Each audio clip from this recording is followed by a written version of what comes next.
Want to know where my jet at? I obviously didn't get the memo. It's being updated with Starlink. You know what Starlink is? Yeah, that's the $500,000 Wi-Fi. Yeah, that's where my jet at.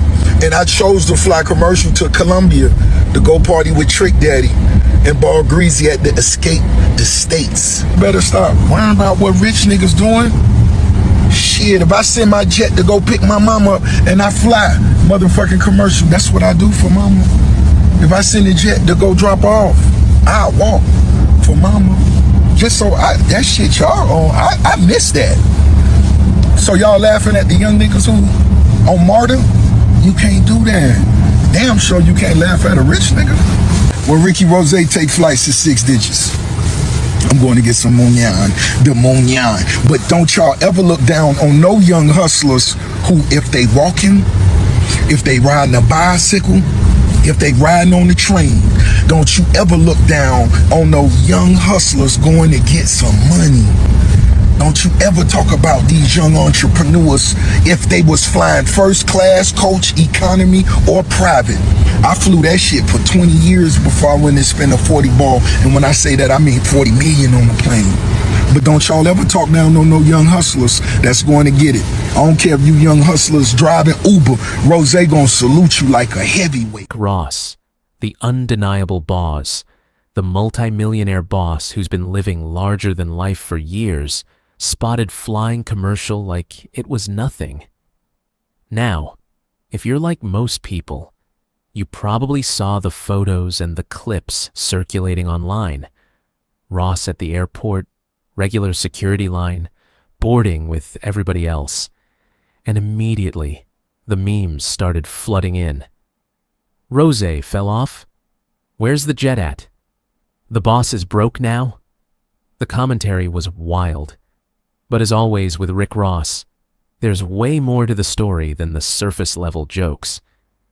Let me break it all down for you step by step. It all kicked off when pictures and videos surfaced of Rick Ross at the airport, heading out on what looked like a regular commercial flight. No private lounge, no special treatment visible, just the Bawse moving like a regular traveler. The internet did what it does best. Assumed the worst.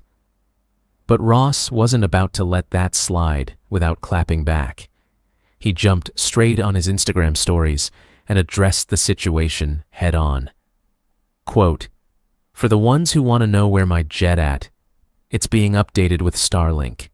You know what Starlink is? Yeah, that's that $500,000 Wi-Fi. Simple as that." He wasn't hiding anything. At the time, Ross was actually heading down to Colombia for the Escape the States event, linking up with Trick Daddy and Ball Greasy. He posted about having an amazing time and basically told the haters to stay out of his business. So let's talk about the real reason behind this. Rick Ross owns a custom Gulfstream G55. Oh, a beast of a private jet valued at around $35 million. This isn't something he just rents or leases. It's his. But right now, that jet is in the shop getting a major upgrade. Starlink high-speed satellite internet.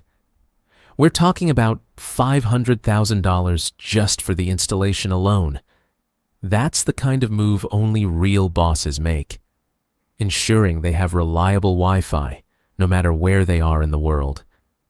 While the jet was unavailable, instead of sitting around waiting or shelling out extra cash to charter something else last minute, Ross decided to fly commercial. And honestly, it makes perfect sense when you think about it. Now, this is where the conversation gets interesting. A lot of people don't understand the economics of owning a private jet. It's not just the sticker price. You're looking at insane operating costs, fuel that burns through thousands per hour, maintenance, pilot salaries, insurance, hangar fees, landing fees. The list goes on. One cross-country private flight can easily set you back $20,000 to over $100,000 depending on the route. For shorter trips or when your own plane is down for maintenance, flying commercial, especially first class, is often the smarter financial play. And Rick Ross knows this better than most. The man has openly talked about flying commercial for 20 years before he ever invested serious money into his own jet. He's not new to this game. He even joked about it later, posting clips of himself at Costco and AutoZone, saying rich people know how to shop deals too. Ross has always had that balance. He loves the luxury lifestyle, but he stays grounded in his hustle mentality. At the end of the day, Rick Ross sits on a net worth estimated around $150 million. He's built a real empire. Music career, Wingstop franchises, luxury real estate, car collections, the whole nine. But what makes him stand out is that he preaches the boss lifestyle while still understanding the value of efficiency. In his response to the backlash, he dropped a real one. Never look down on any hustler that's trying to get to the money. Flying commercial in this situation doesn't make him any less rich. If anything, it shows discipline. So what's the bigger lesson here for all of us watching? Number 1, real wealth is about having options. Owning the jet gives you power and flexibility, but knowing when to choose commercial shows wisdom and control. Number 2, don't believe everything you see on social media. The assumptions and memes were flying, but Ross shut it down with facts and his usual humor.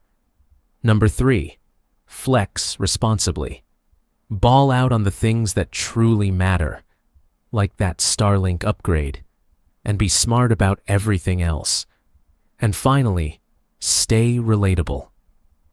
Even at the top, multimillionaires still move like regular people sometimes. That's part of what keeps the hustle alive. Success isn't about pretending you're too good for everyday life. It's about building systems that let you make the right choices at the right time. What do you think about this whole situation? Would you fly commercial if you had a $35 million jet sitting in the hangar? Or would it be private flights only?